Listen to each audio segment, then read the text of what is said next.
My name is Michael Brooks. I'm 46. It happened at my father's birthday party. A Sunday in late June, humid air pressing against the rented white-columned house just outside Chicago. My old man was turning 70, the kind of number that makes people nostalgic and strangers polite. I paid for everything, the catering, the tent, the floral centerpieces my sister insisted on. I even paid for the live jazz trio, because my father once said it reminded him of the Southside clubs he used to sneak into in the 60s. I stood near the grill with a bourbon in hand, sleeves rolled, watching the sun drop behind the hedges, thinking, this is peace. Family laughing, kids running barefoot. Even Laura, my stepdaughter, had shown up, which was rare enough to note. She was 19 now, back home for the summer from college, in that half-girl, half-woman state where the lipstick is loud but the eyes still search for permission. I had known things were tense. I had felt the sideways glances, the stiff greetings, the way conversations curled around me instead of through me. But I told myself it was family awkwardness. Blended family awkwardness. The kind of thing that smooths out over time. That's what Melissa always said. They just need time, Michael. It's not easy. I had given them time. I had given them everything. And then it happened. Laura stood up. Her chair screeched against the concrete patio. Conversation stumbled and fell away. I looked up, smiled, expecting a toast, maybe a joke. But what came out of her mouth was a different kind of declaration. You're not even part of this family. You just pay for things. 7 words. Then came the plate. Not a paper one, not the disposable kind. A ceramic dinner plate with blue floral trim. She threw it. Full swing, no hesitation. It missed my head by less than a foot and exploded against the flagstone. The sound split the evening. Forks paused halfway to mouths. My Uncle Pete blinked like someone had poured water over him. One of the kids started crying. The jazz trio kept playing for a few awkward notes before the pianist's hands froze over the keys. And then, Melissa, my wife. She didn't run to Laura. She didn't apologize. She didn't gasp or flinch or fumble for control of the moment. She stood slowly, like the whole thing had been rehearsed in her bones, and said with complete calm, "You don't belong here. You just have money." That was it. The moment, the collapse, the shattering of whatever illusion I had been living under. I didn't speak. I didn't yell or protest or make a scene. I looked at the pieces of ceramic on the ground, then at the red wine soaking into the tablecloth, and I smiled, not out of amusement but clarity. I set my glass down beside the steak I'd grilled for her father. Then I sat down, and inside me, something broke so cleanly I barely noticed the pain. For 3 years, I had told myself I was building something real, something permanent. Melissa was divorced when I met her. We matched on a business-class dating app, the kind where every profile photo looks like it was taken during a networking conference. I had just sold my company in Phoenix. She was a paralegal with 3 kids and a rental house outside Joliet. On our second date, she told me she didn't believe in fairy tales. "I just want something stable," she said. "I'm tired of raising everything on my own." I thought I was giving her that. I bought us a 4-bedroom house with an acre of backyard and a double garage, paid off her credit cards, put Laura through college, bought Jake, the middle one, a used Subaru, hired a private tutor for Sarah when her math grades dipped. I covered braces, camp, school trips, birthday parties with rented bounce houses, Christmas trees tall enough to scrape the ceiling. Every bit of it I paid for, without complaint, without expectation. I sat through school recitals where no one clapped for me, took family photos where I was always on the edge of the frame, vacations to Disney where I carried the luggage, held the sunscreen, paid the bills, and got exactly one thank you in 3 years from a waiter. They called me Michael, not Dad, not stepdad, just Michael, if they spoke to me at all. Melissa always had a reason. They're still adjusting. They're just teens. They don't mean it. But I saw how they spoke to their teachers, how they grinned at their friends' fathers. I heard the warmth in their voices when their biological dad, Brian, remembered to call. Once every few months, maybe. He'd vanish for birthdays, forget to send checks. but still managed to be a saint in their eyes. Because he was blood. And me? I was the man who kept the lights on. The man who stayed late at work so they could afford dance classes and debate tournaments. The man who paid for a washer and dryer that didn't make noise when it ran at 2 a.m. But they didn't see that. Or they didn't care. Or both. There were signs, of course. Moments. The early cracks. Like the time Laura asked Melissa, right in front of me, if her real dad could walk her down the aisle when that day comes. Or when Jake crashed his car and told his friend that his mom's husband was going to fix it. Not stepdad. Not Michael. Just mom's husband. An afterthought. A tool. Even Sarah, the youngest, started parroting things she heard from her siblings. Once, during dinner, I corrected her on something small manners, I think. She looked me in the eye and said, "You're not my real dad, so don't tell me what to do." I laughed it off at the time, told myself it was normal, but it stung. Every time it stung. But that night, the party, that was different. That wasn't just a comment. That was a public execution. In front of my father. In front of my blood. I watched my sister's face. How she bit her lip. How her husband looked away. I saw pity. That was the worst part. Not shock. Not confusion. Pity. Like they'd known or guessed. And now they were just waiting to see how long I would keep pretending. The worst part? Melissa's eyes. They weren't angry. They weren't ashamed. They were empty. That was when I knew. The illusion wasn't breaking, it had never existed. Not really. I had been renting space in someone else's life. And now the lease had expired. The next morning, the house was still sticky with wine and tension. Melissa had barely said a word after the party. She went upstairs early, didn't ask if I was coming to bed. I sat out back until midnight, watching the wind toy with the tablecloths I hadn't bothered to take down. I let the broken plates stay there on the patio stones. A small grave marker for a man I used to be. I didn't cry. I didn't feel rage. Just something quieter. Emptier. A kind of cold that creeps in when the heat of hope finally burns out. I woke up to Laura's voice. She was in the kitchen, on a video call, laughing loud and careless, like nothing had happened. Her voice carried through the thin wall between the den and the hallway. I stopped before the corner, listened.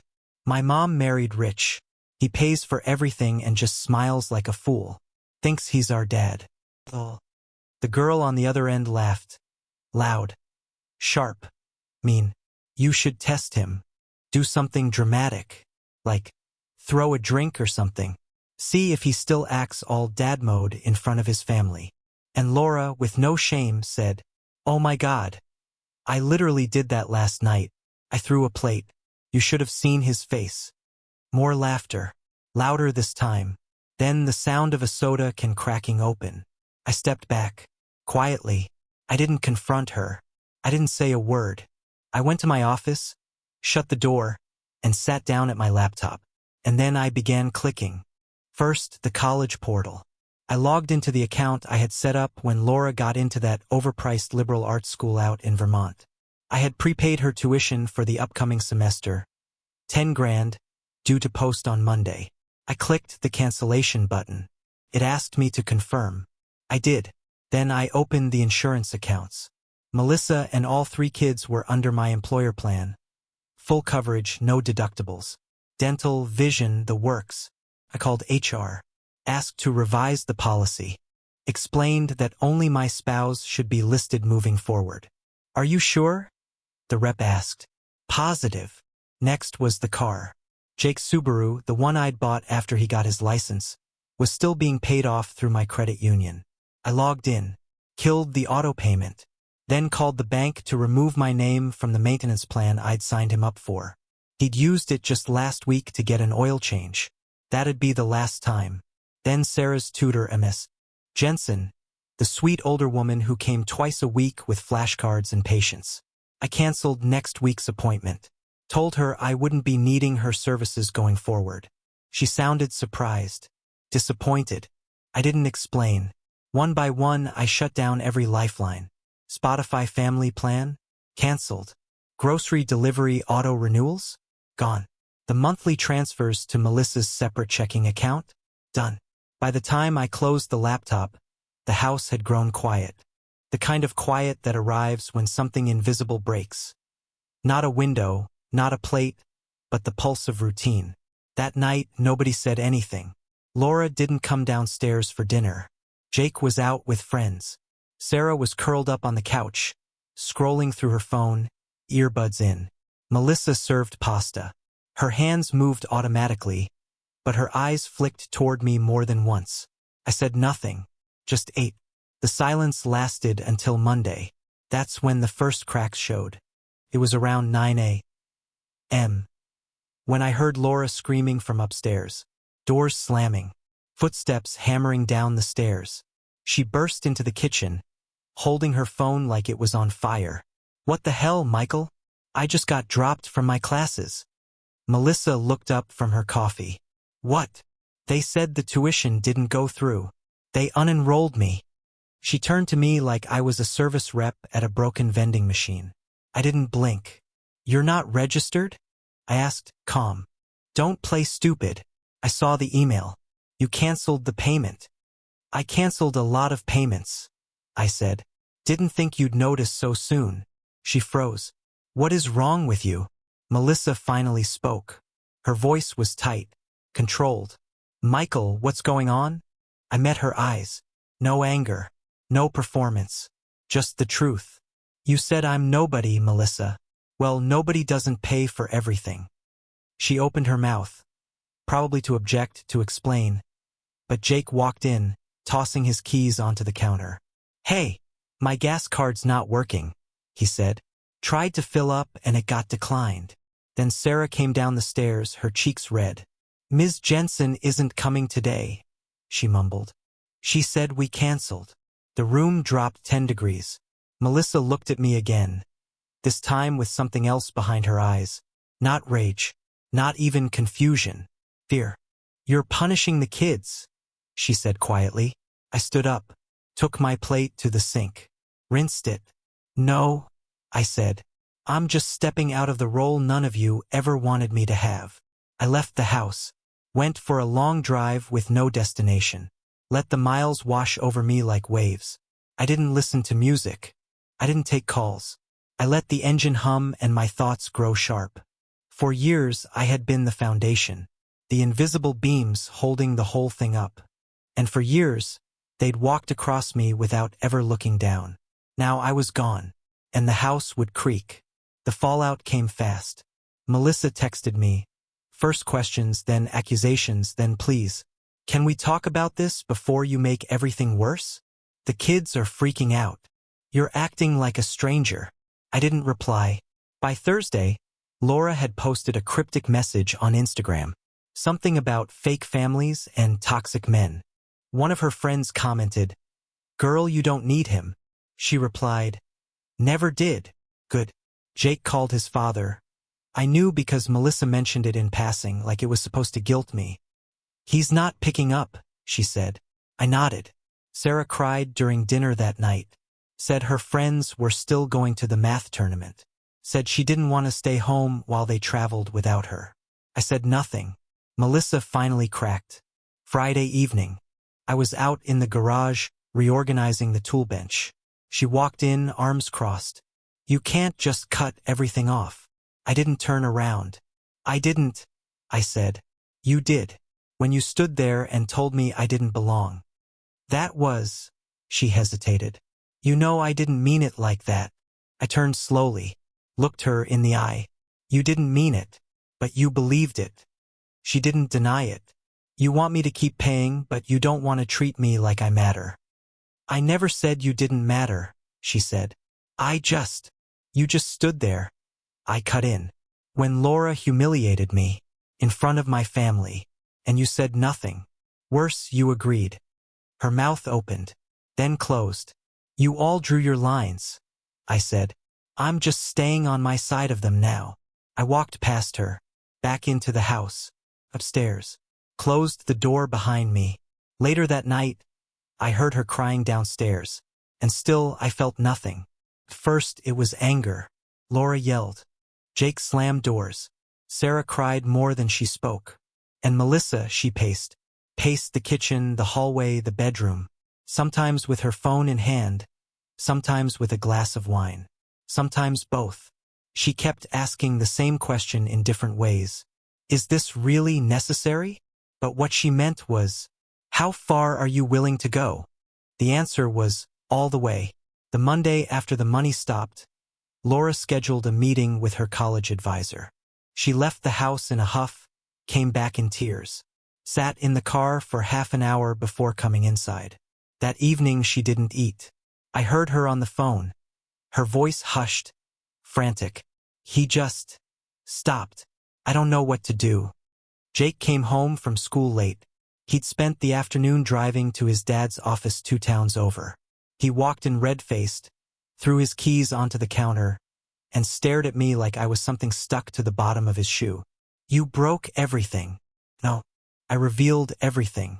Sarah asked Melissa why Ms. Jensen didn't text back. Melissa told her not to worry. But the next morning, Sarah asked again. And again. The third time, she was holding the math workbook I'd bought her 2 months earlier. She looked up and said, "Did I do something wrong?" That one landed like a blade. Not because it was cruel, because it wasn't. But I didn't bend. Because I had already bent for years. Bent so far that my spine became a question mark. My role, my entire identity was a service. A convenience. A silence. No more. The house began to change shape. Quiet corners became battlegrounds. Small silences turned into thunderclouds. The family had been living inside a bubble inflated by my sacrifice, and now the air was gone. They tried guilt first. Melissa sat on the bed one night and ran her fingers along the duvet like she was tracing a map back to a life she no longer controlled. The kids are confused. They're not confused, I said. They're just used to being entitled. She blinked. I've done everything for them, I continued. Everything you and their father didn't. And they still look at me like I'm furniture. But when the furniture walks away, suddenly I'm important again. Melissa swallowed. Her voice broke. They're just kids, Michael. No, I said. They were kids.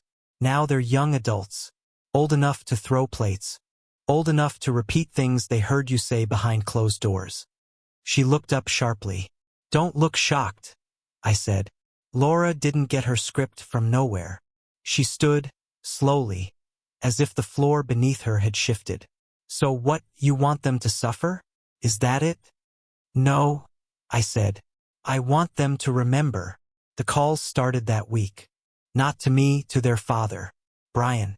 The man who vanished when school forms needed signing, who dodged child support hearings, who sent Laura a $20 gift card for her 18th birthday because money's tight. The same man whose name they clung to like a medal of honor, the sacred bloodline I could never compete with. Now they needed him. Laura called twice. He didn't answer. She left a voicemail, then another, then a text that said urgent. No reply. Jake texted too. His messages were more aggressive. Step up, man. College stuff's on you now. Brian replied once, days later. Wish I could help, bud. Things are complicated right now. That was it. That was the cavalry. That was the man I'd been compared to for 3 years. Every time I gave a rule they didn't like. Every time I said no to a last-minute trip or a brand new phone. Now he was silent. And they were stuck with the truth. The man they discarded was the only one who'd ever truly held them.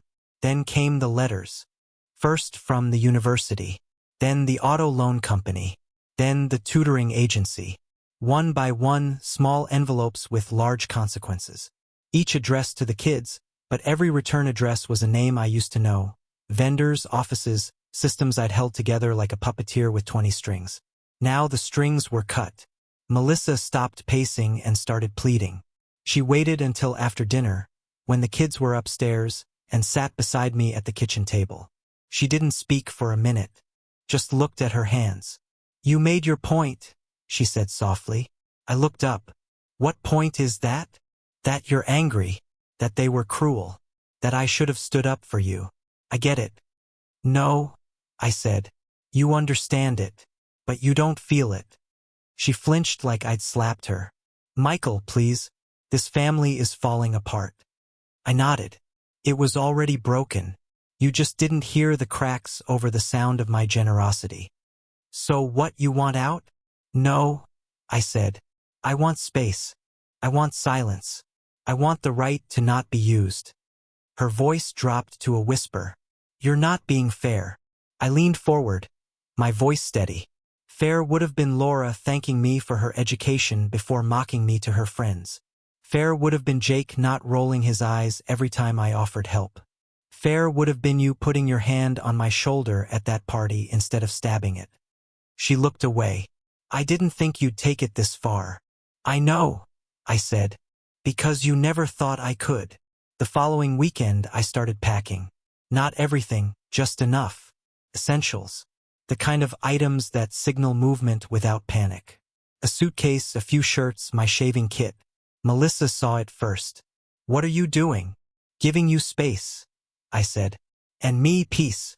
She followed me down the stairs, her voice shaking. You can't leave like this. I stopped at the door. I'm not leaving. I'm pausing. For how long? I didn't answer. Because I didn't know. Maybe a week. Maybe a month. Maybe forever. I stayed at a hotel near the office. Simple, clean. The kind of place with quiet hallways and no one asking where the Wi-Fi password is. I ordered room service. Read a book. Slept through the night. And for the first time in years, I didn't feel like a ghost in my own home. By the third week, Melissa sent an email. Not a text. Not a call. An email. Subject line. Can we talk? The body was short. Careful. Apologetic but not begging. The kids are struggling. I won't lie. They miss you, but they don't know how to say it. Maybe I don't either. I wish we could start again. I stared at it for a long time. Then I replied. I didn't walk away. I was pushed. Meanwhile, the house was unraveling. The mortgage was due. Melissa's salary covered a fraction. The rest had always come from me. Quietly, automatically. Another line item in a life full of invisible lines. Now it didn't. Laura posted a photo at a diner. Uniform, tired eyes, captioned, gotta pay tuition somehow. Her friends commented hearts.